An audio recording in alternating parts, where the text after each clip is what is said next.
take care of my mom. Caregiving is a hard job. I feel like the world has crashed in on my shoulders. There have been days I have cried myself to sleep. A caregiver is one that takes care of another. That is one of the most profound professions. You can't take care of anybody else if you're not healthy. And a lot of times, the person that you're taking care of, I let them know, I didn't put you here, but I'm here for you. Okay. Today, on the Caregiving Doctor Show, I will talk with a clinical psychologist about the meaning, signs, and symptoms of depression. I want you to know that help is available just for you. This is information caregivers need to know. Caregivers and depression. That's today on the Caregiving Doctor Show. Hello, everyone, and welcome to the Caregiving Doctor Show. I'm your host, Dr. Clarissa Phil Smith, and today we are having a candid conversation, a little bit about caregiving, about depression, about older people, and we're going to have a conversation that hopefully will help you and give you hope at the end of the day. I mean, I'm a caregiver, you're probably a caregiver, and I'm already there with you. We're going on this journey together. My guest today is clinical psychologist Laura English, and she's going to explain. I've been hanging on to every word at the pre-conference, and she's going to talk a little bit about herself, but also about what we can do as caregivers to define what we're feeling. Is it depression? Is it normal? Is there treatment for it? But also some of the other issues that evolve around this issue. How are you doing today? Well, I'm doing quite well, and as you've been hanging on to my words, I have felt such a sweet soul connection to you, and I appreciate your commitment to this population, because caregiving is, oh my goodness, it wears us down. And the caregiving population is overlooked, and their needs diminish, your needs diminished. And so, Dr. Smith, you're doing just such a wonderful work here for this group of people. So what do you do? Well, I'm a clinical psychologist. I'm also a mom of two wonderful boys. But I've been here in Birmingham for a little over 20 years working as a psychologist. I was trained out in Los Angeles, and in my training worked with a variety of populations. In fact, my first practicum experience was in a caregiving daycare center for dementia patients. Awesome. And did some in-home care work with the elderly as well. Well, let's talk about how this topic came about for me. I received an email from someone that says, I'm through. And that's all it said, I'm through, I'm done. And this was a caregiver. A caregiver. So I fired one back, what are you talking about? What do you mean? And she fired one back and said, I'm tired. I can't do this anymore. I'm all alone, I'm frustrated. My family won't help me. I don't have time for myself. So I started seeking out someone who could come in and address that issue. So depression, she mentioned depression in that email. What is depression? Well, you're talking about a lot of issues. I know it's a here. lot. I Oh, know we're my going to try to nail it down a little bit, but we may have to take it in chunks and We have you come back will. again. This won't be your last visit on the show, okay? Okay. But And as we get into this, just know that my parents were the primary caregivers for both sets of my grandparents. So I grew up watching them go and visit the home and hire sitters and fire sitters and deal with the doctors and it so I have a very personal connection with this topic too. But when we're talking about depression, I think about depression, anxiety, other mental health diagnoses as falling on a continuum. So that, we all get sad, right? Yes. At different times. hello. We all feel disappointment. Right. We all have the blues at times. But is it so extreme on that continuum that we find ourselves more often than not having a hard time getting out of bed? Do we find ourselves crying for no reason? Do we find ourselves losing pleasure in the things that usually bring us pleasure? Do we find our surroundings becoming more and more messy, more and more just a visual, tangible picture of what's going on inside of us because we have given up? And it sounds like the person who wrote that email to you was, first of all, crying out for help. Yes. And I'm so glad that that person was doing that, because that first step is to admit, I am suffering, I can't do this anymore, help me. Because when we say help me, we're saying I have hope that there's help out there. And hope is what we need. We have to have hope. But depression is something that is insidious. We often minimize in ourselves. We minimize in others. Oh, it's going to be better when. It'll be better when the holidays are over. It'll be better when this person gets better from their kidney infection. Yes. It'll be better when my child's off in college. It'll be better when, but then the better wins never happen. And at some point, we need to pay attention to those red flags and simply go and be assessed by someone. Simply go online and look for a depression inventory and take it. Okay. I mean, I even have one that I give to all of my clients who come in. It's just a simple checklist where we're looking for things like, do you find yourself sad most of the times?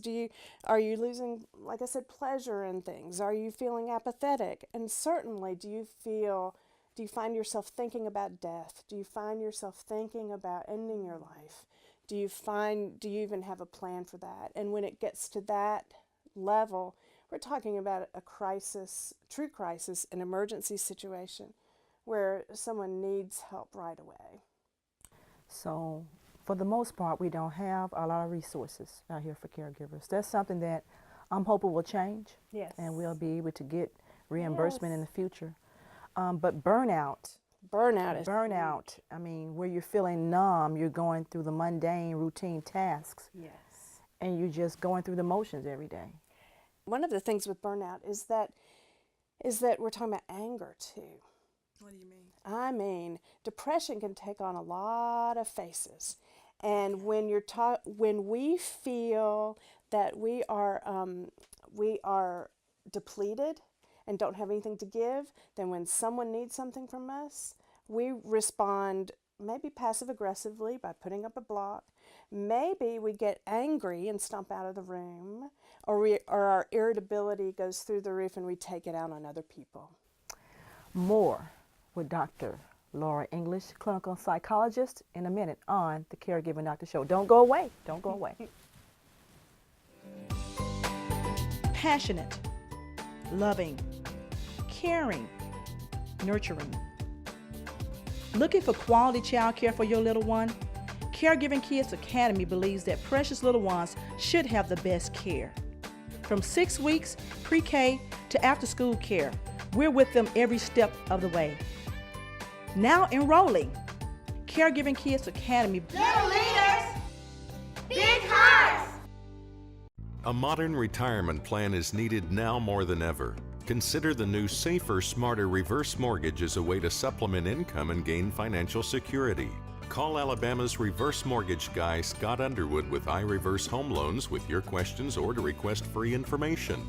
Scott has seen hundreds of reverse mortgages to completion in the last decade while working with each person to ensure their understanding of this safe financial tool. Call Scott at 908-2993. Here on the Caregiving Doctor Show, our goal is to inform you on topics that are important to you. Topics dealing with senior citizens and family caregivers. If you have a topic you'd like to explore, please visit our website at thecaregivingdoctor.com or visit our Facebook page. Did you know that the Caregiving Doctor is available for speaking engagements, workshops, or seminars? Contact Dr. Clarissa Fell-Smith at 205-201-4096 for your next event. Welcome back to the Caregiving Doctor Show. I'm your host, Clarissa Fell-Smith, here with Laura English, clinical psychologist, and we're talking about caregiving in general, also caregiving specifically, depression, things that I'm going through, things that I know millions of us are going through. What are some of the top stressors? Talk about some of the things that kind of can get us in a rut. Oh my goodness, there's so many for caregivers.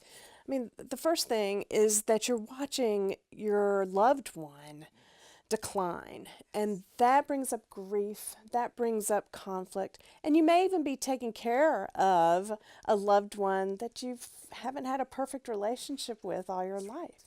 So here you are having to take care of someone who may not have taken good care of you. They're those things that happen. You're watching that decline. Another thing is that, my goodness, you're probably in middle age by now, and your expectations for what your life would be like at this time are probably not matching the reality. When I think about being in my 50s, my 60s, or whatever, and taking care of my parents in the future, my expectation would be, hey, I'm more settled perhaps financially, I'm established in my career, I'm having a fun time with my own children and grandchildren of my own. But guess what? My parents may need full-time care. And then what sacrifices am I having to make? How is my dream for my life changing?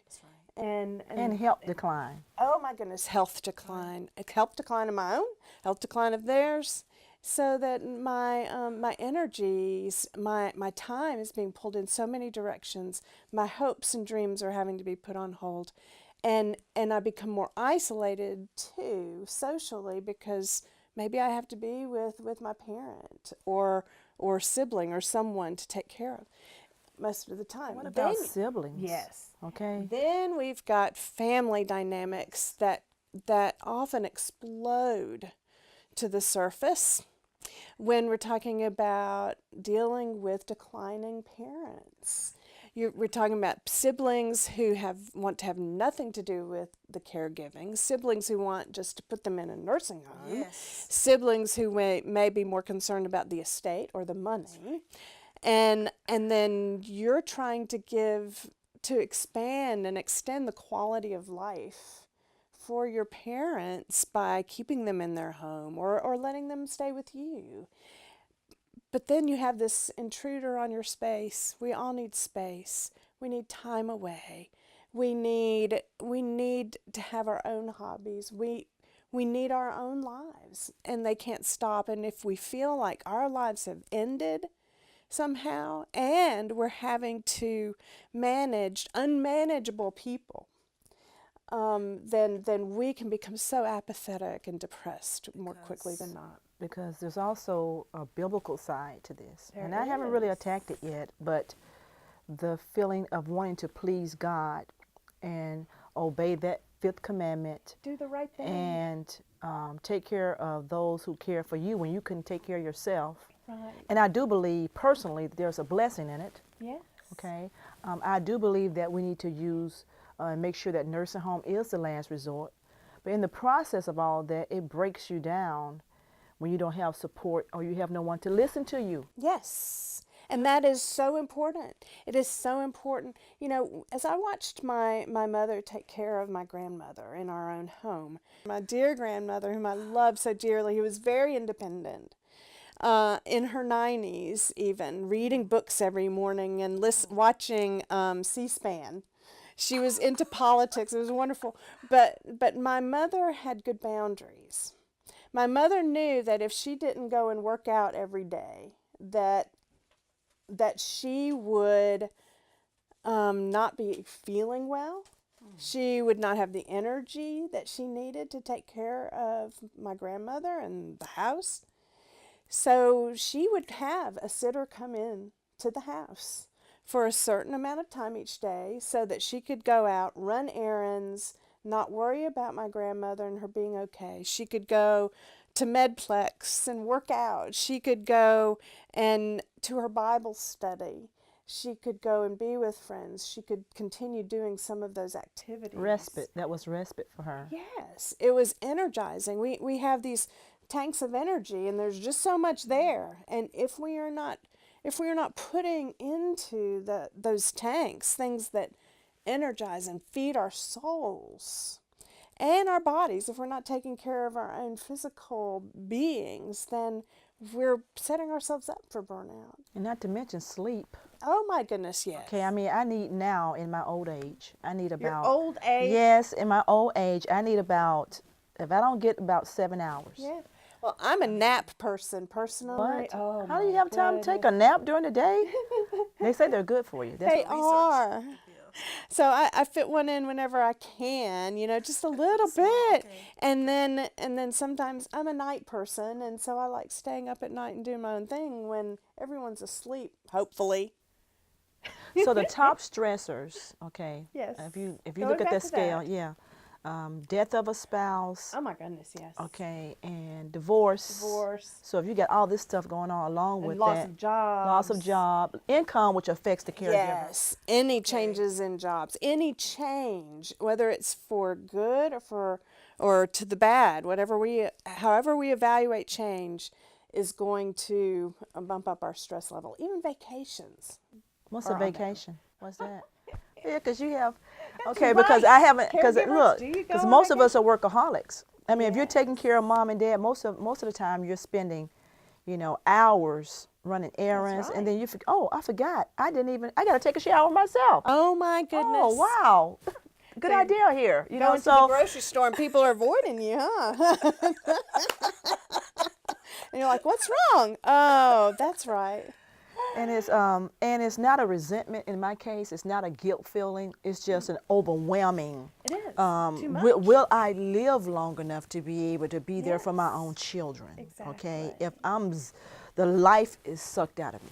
And then you've got guilt, okay? You were talking before about biblical character and honor and doing the right thing. Well, what does it mean then when we have to choose, make some of those hard choices? How do we interpret it? When we have to stand up and go, I'm burnt out, I'm not doing well, I need help myself. And then the person you're taking care of puts a guilt trip on you. Where are you going? You're leaving me. And they can do that. Yeah, so don't get me well. started.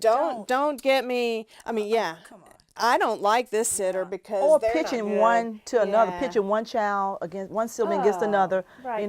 that kind of thing, or manipulating Yes. the situation to get what they want out of Right. it. And we haven't even addressed that yet. No, we haven't. You're going to come back and talk about the actual parent, the aging parent, Yes. and some of the damage in relationships that are Things destroyed. that can be done to help that. I mean, the end of life period of time, to me, it can be so rich because we're reviewing life. We're wanting to build in hope and integrity and honor and avoid going down the despair road. We're wanting to be able to look back on life at memories and to take time to be with one another, not just have it be about what's going on physically and medically. You hear, oh, it's all about love, love.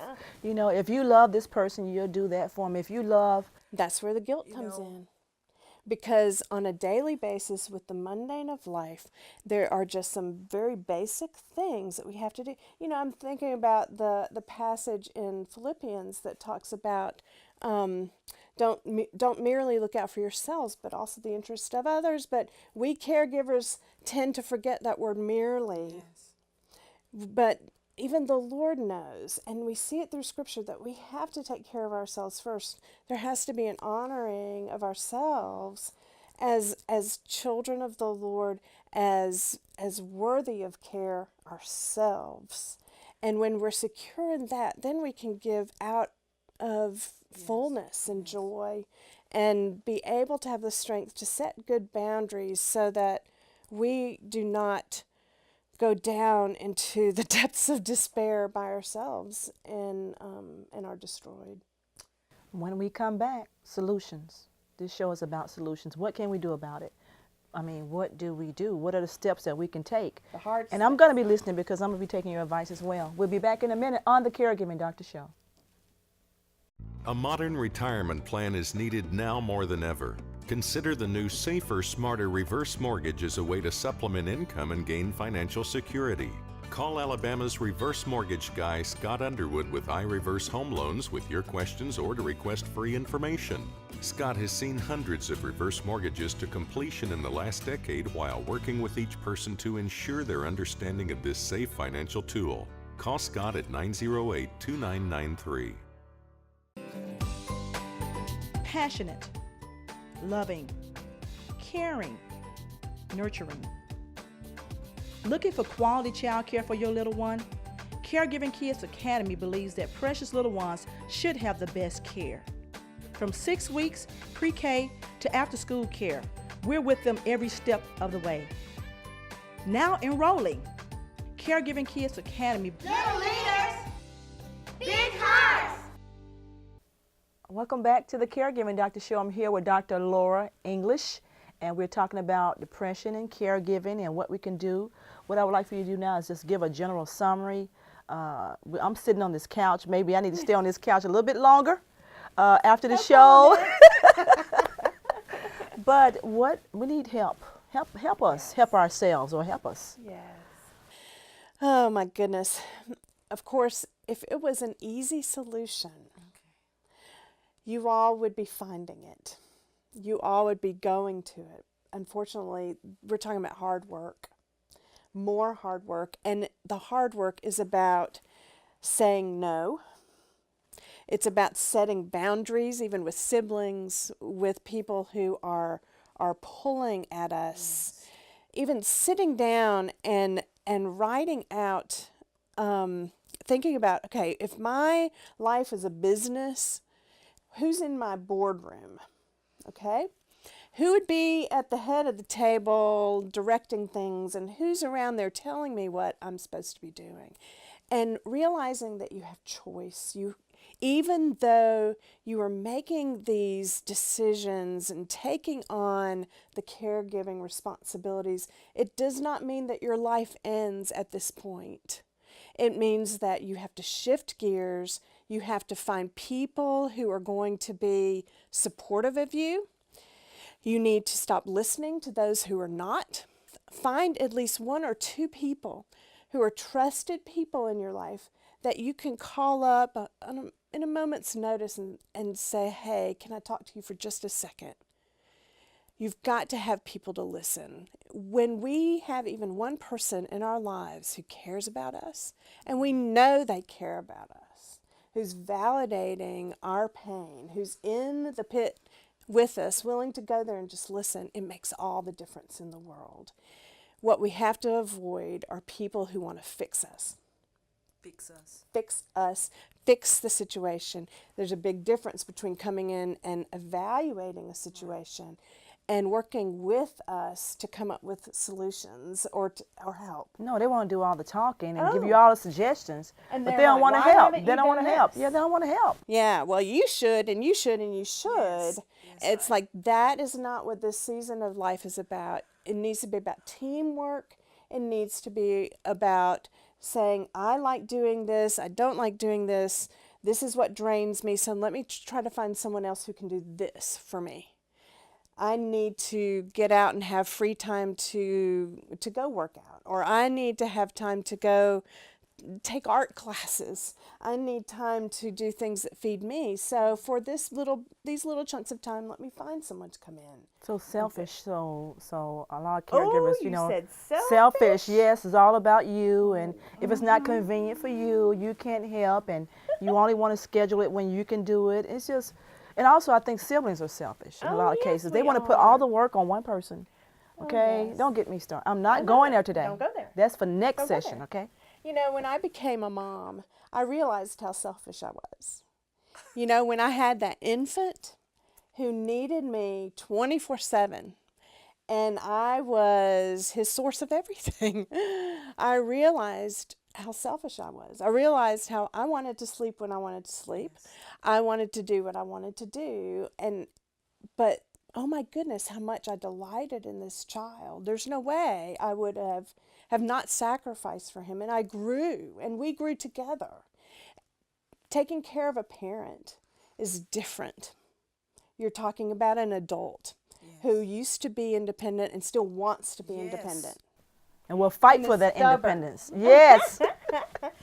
And so it's very different, and you have different dynamics with that. But one of the hopes is that as we have, I'm telling you, faith is a big piece in this pie that we can talk about at some point further.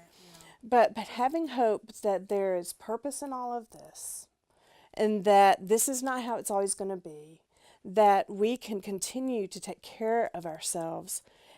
And let me encourage you as well to take the time to have a little shift in your brain from seeing the person you're taking care of as a victim, as an object you have to take care of, and seeing that person as a person. Because caregiving is not just about sitting with someone, feeding them, making sure they don't fall. This can be a rich season of life where, as you're reviewing life and moving toward the end of life here on earth with someone, it can be just a beautiful season.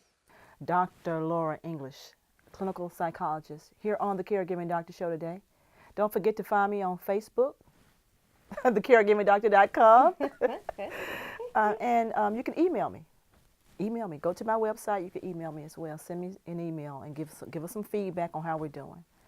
Thank you for joining us today. And remember that we're caring for you and your loved ones too. See you next week.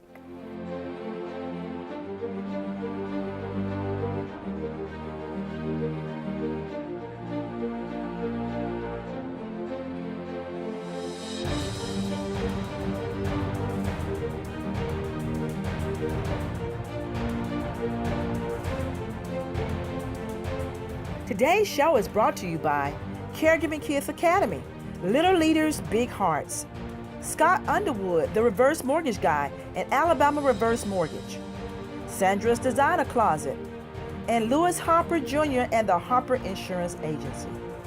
Join us next week for another informative Caregiving Doctor Show.